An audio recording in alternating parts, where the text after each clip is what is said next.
मंत्री भजनलाल शर्मा ओटीएस स्थित निवास पर ही जन सुनवाई करेंगे। लोगों और जनप्रतिनिधियों से भी मिलने का कार्यक्रम तय किया गया है। तो लोगों से मुख्यमंत्री भजनलाल शर्मा ओटीएस स्थित निवास पर मुलाकात करेंगे और उसी दौरान जन सुनवाई करते हुए लोगों की समस्याओं का भी निस्तारण किया जाएगा। लोगों की जो समस्याएं उन्हें लेकर वो खुद मुख्यमंत्री के पास जा सकते हैं, जिन्हें मुख्यमंत्री सुनेंगे और मौके पर निस्तारण की भी कोशिश की जाएगी।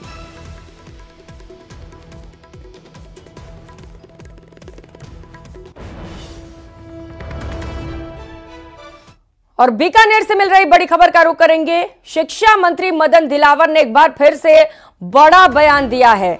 उन्होंने कहा है कि शीघ्र स्थानांतरण नीति बनाई जाएगी, दुष्कर्मी शिक्षकों को बख्शा नहीं जाएगा। आपको बताते चले कि इससे पहले भी शिक्षा मंत्री ने बयान दिया था और कहा था कि अगर शिक्षा के क्षेत्र में कोई गलत काम करता है, कोई शिक्षक गलत पाया जाता है तो उसके खिलाफ सख्त से सख्त कार्रवाई होगी। और एक बार फिर से मदन दिलावर ने कहा है कि दुष्कर्मी शिक्षकों को बख्शा नहीं जाएगा। शिक्षा मंत्री बीकानेर में शिक्षा अधिकारियों की एक बड़ी बैठक भी लेने वाले हैं।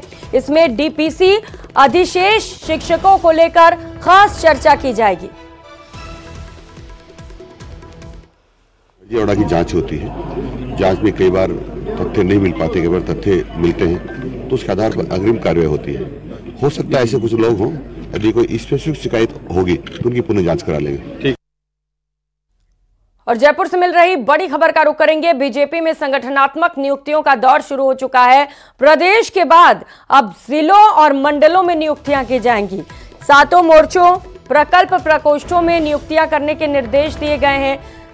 तो संगठनात्मक मजबूती के लिए सीपी जोशी ने दिशा निर्देश जारी कर दिए हैं, जहां पर बूथ स्तर पर कार्यकर्ताओं की टोली खड़े करने के निर्देश जारी किए गए हैं। पदाधिकारियों को विस्तारक के रूप में काम करने के भी निर्देश दिए गए हैं। तो संगठनात्मक नियुक्तियों का दौर शुरू होने वाला है। बीजेपी प्रदेश अध्यक्ष सीपी जोशी ने इसे लेकर साफ तौर पर निर्देशित कर दिया है।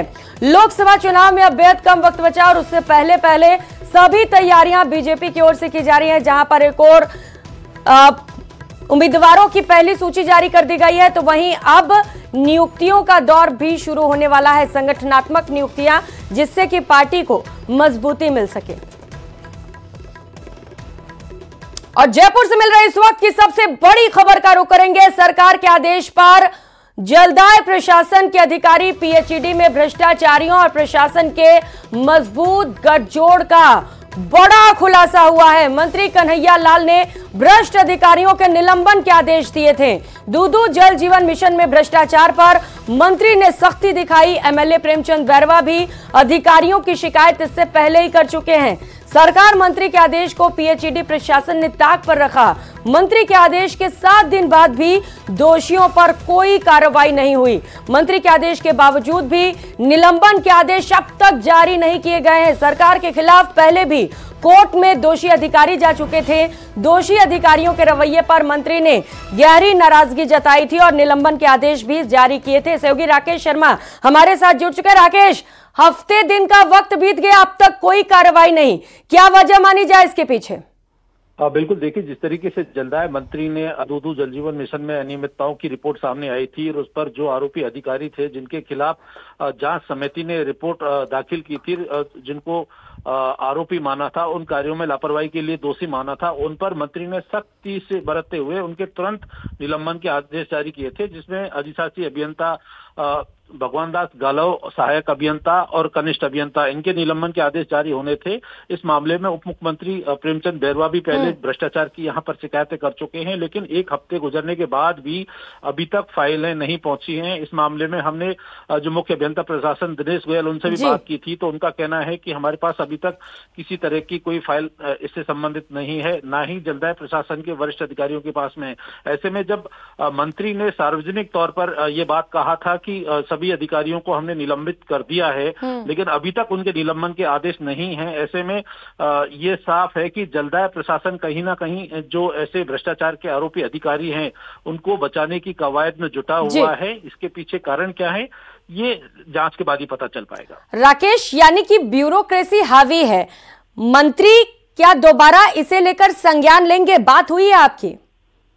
हाँ बिल्कुल, इस बारे में हमने अभी जलदाय मंत्री से बातचीत करने की कोशिश की। अभी वो नागौर दौरे की तरफ जा रहे हैं। उन्होंने जलदाय प्रशासन के अधिकारियों से जवाब मांगा है कि उनके आदेश के बावजूद उन्होंने फाइल पर हस्ताक्षर तक कर दिए, उसके बावजूद भी जो है निलंबन आदेश जारी नहीं किए गए हैं। तो इसके कारणों की वो अब पता कर रहे हैं और जो संबंधित या दोषी जो अधिकारी हैं या जो निलंबन आदेश जारी नहीं कर रहे हैं, इसकी भी गहनता से वो जांच कर रहे हैं। अब देखना है राकेश कि दोषी अधिकारियों पर कब तक कार्रवाई की जाती है। आप नजर बनाए रखिएगा राकेश, अपडेट लेते रहेंगे। बहुत शुक्रिया आपका।